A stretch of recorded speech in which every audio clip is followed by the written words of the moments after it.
Hey there, friends. Welcome back to another episode of For All the Lonely Souls. My name is Erica, and today's episode is a very special one. Today's date, which I'm literally having to look up right now. Hang on.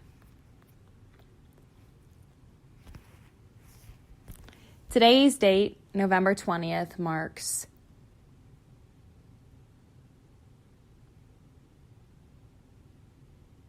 this morning when I went into Meetup, my Meetup group for all the Lonely Souls, we reached 900 friends in that group.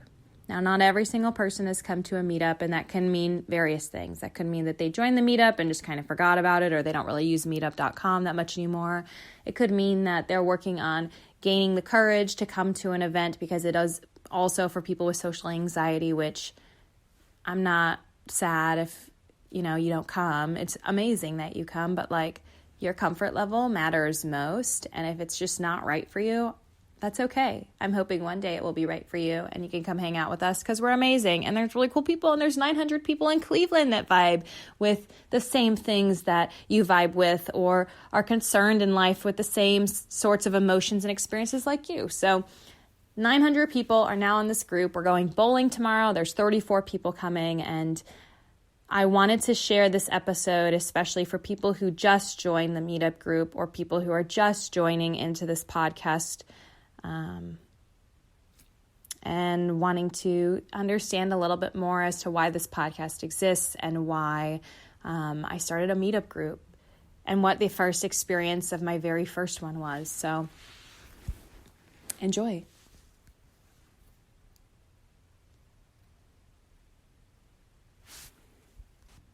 So I started my For All the Lonely Souls Meetup group 4 months ago. I just checked. I thought it was 6 months ago. It's crazy how fast things start moving once you really figure out what you need in your life and then creating it for yourself. When I moved back up to Cleveland, my friend group and family group dwindled down quite a bit. I had started my own business with the paper flowers, and I was home a lot alone. And then over time, it just became extremely lonely. I have always been really good independently on my own, but loneliness is something totally different than being independent. And I'd never experienced it to the depths that I had when I was living my last couple months in California. So I wanted to create this group. I was tired of just hoping that I would go out in public and then meet people, and then it would be easier to meet people over time and say hi to this person at the coffee shop, or try to become friends with the first people who talk to me. That never worked for me, never worked. And it's been hard for me to retain friends over time for a lot of different reasons. If you're curious about that, if you go back to the very first couple episodes of For All the Lonely Souls, I dig into that a bit. But I wanted to try to create a meetup group. It was around Labor Day. Actually, you know what? It was Memorial Day. Labor Day? Memorial Day. So I started a meetup group around a holiday weekend in the summer, and I wanted to just kind of see, what is it all about? A lot of people are so worried about Meetup because you have to pay to be an event host, but here's the thing. Me spending $8 a month to find really genuine, cool people who can vibe with me on my level is what I need in my life. So I'm going to pay $8 to get that support because I know I need it. It's not money wasted. I'm not pissed about paying Meetup for it. I think it's amazing that they've created a platform where there are so many people in that platform who truly want to use it effectively. And I'm one of those people. So the $8 is worth it to me. I started this Meetup, and within the first, no joke, 3 days, there were 60 people that joined. If you're not familiar with Meetup, the way it works is it's location-based and then also interest-based. You can't, I don't believe, can do just interest-based. You can do it up to, I think, 50-mile radius of your current location. But you can also search for, Pittsburgh if you live in Dallas or wherever. You can search for other places. I believe it's only United States, but don't quote me on that. Within the first month, we went up to about 250 members. Today, we're at 900, and our first event was 4 months ago. I'm on event 17 for this week to go bowling tomorrow. And it just makes me think back. Like, I think back a lot to the very first meetup I did. I can't really remember every single event so far because I've been doing one just about every 7 to 10 days. It's good for me to get out of the house. It's good for me to meet new people and connect. That's the whole purpose of me making this meetup group, was to benefit myself. But then in turn, I realized there's a group of people that also feel like this. So let's see how far this can go. I want to share with you the feelings and emotions that I had the very first meetup that I went to.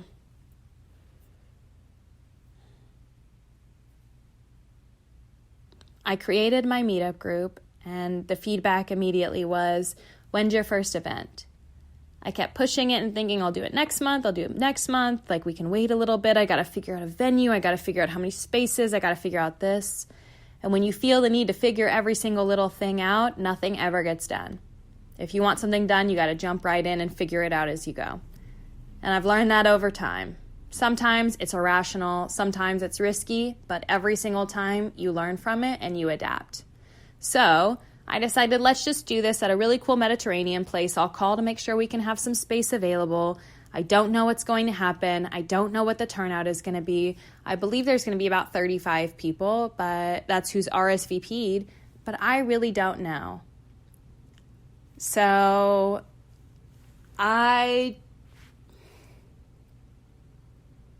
But that didn't really matter to me. I wanted to have a nice evening with new people that I didn't know and learn their stories that would make me feel more comfortable expressing who I am and sharing about myself, where I don't feel guilty or shamed or like someone's going to judge me for it, which is also, things you got to get over in your own head. But I also needed new people to be around. The first meetup, I remember when I was walking into the restaurant. Jared had a meetup at a restaurant actually across the street. So we were in Independence, Ohio. It's like centrally located a little bit south of this city of Cleveland, but it's really close to all the highways. So from anywhere within Cleveland, people could get to. Jared was at another meetup across the street at Melt, and mine was at Aladdin's. So I walked across the street. My palms were so sweaty.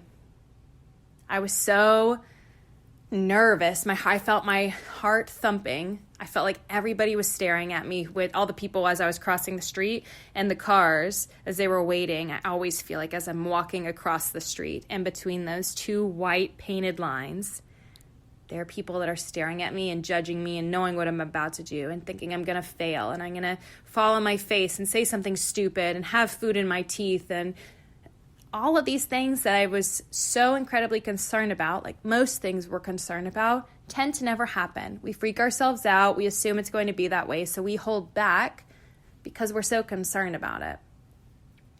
I get into the restaurant and there's already somebody there. The very first person, his name was Jackie. Jackie was this smaller, mid-60s Asian man. He was shorter than me. He had a huge smile on his face. And he said, "You must be Erica." He said, I got here early. I wanted to talk to you. So we were talking for a while. He was asking me about my meetup. He said, "It doesn't seem like you have, anxiety." And I love it when people say that because everybody expresses things very differently. And just because it's a way that you might not have been exposed to doesn't mean it's not there. People are always overcoming things in different ways. But regardless of that, we had a really nice conversation. And then slowly more people started coming in. And I was at a smaller table, which the setup I learned that night needed to be restructured quite a bit. But I was at a smaller table, and out of the 35 people, no joke, only 3 women came. That's it. And I was one of them.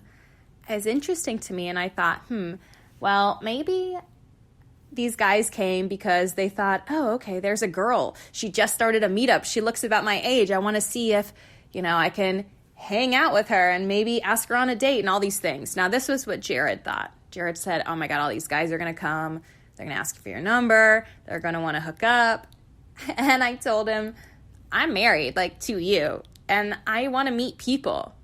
I don't know how else the best way to do it than to put myself out there and learn how to deal with people who are looking for that. That's just going to be something in life I'm going to have to deal with forever. I'm a woman. It's the way it works. So that was one thing, thinking, oh my God, there's a bunch of dudes in here. But the other thought was, wow, there's a bunch of guys in here. And a lot of them felt really lonely, especially from the stories they were telling me, or the things that they were saying, or the insecurities that would pop up right in front of them, and I could see it, even though I was dealing with my own insecurities. It's interesting how when you start to listen to everybody else's problems or concerns or worries, you become really grateful for the things that you are able to see within yourself. It's funny how when you see everybody else's problems thrown out on the table, you realize how much your problems really aren't that big of a deal. That first night, there were about 10 people who stayed towards the end. We took a group photo together, and I haven't seen them in a while. Some of them have started following me on Instagram, and some of them have RSVP'd for events in December, so I'm really excited to see them. But it's interesting how the very first group of people, we were the loudest ones to stay there, and it was probably one of the best experiences I ever had in my life. It felt like we all knew each other for so long, like we had been in each other's lives. It felt like I was having Thanksgiving with a family of people that truly wanted to be around each other. That's what it felt like. It was so nice. So now, as event 17 happens tomorrow, I've started creating events that are letting the guard down a little bit more. We are doing board games again this month. We're going to be drinking this month. We're going to be relaxing, getting coffee, doing bowling, just really fun things that friends would normally do, but for a group of people who just really need that kind of energy. I've always wanted a group of friends, and now this group has created itself with me in it. And I'm really honored to be able to be a leader for a group of people that are seeking that, and to have created this meetup group in the first place, which now has turned also into a podcast. So I'm going to keep these podcasts rolling. Sometimes there will be me sharing things about my meetup group. Other times there will be book reviews like the one previous to this. And then there are just relatable stories either from me or other people, which will soon to come, so that you can get a little bit more perspective and connection and realize you're never truly alone in everything that you go through. There are good people out there, but it all starts with you. Love yourself. Give yourself some time to grow from whatever you're going through. Life continues to move on, and you have the choice to move with it. Whatever you're up to today on this amazingly cloudy yet fall ready for Thanksgiving Wednesday. Can't believe Thanksgiving is here next week. Can't believe it. That means food, and more food. Whatever you're up to, have an awesome day. See you guys later.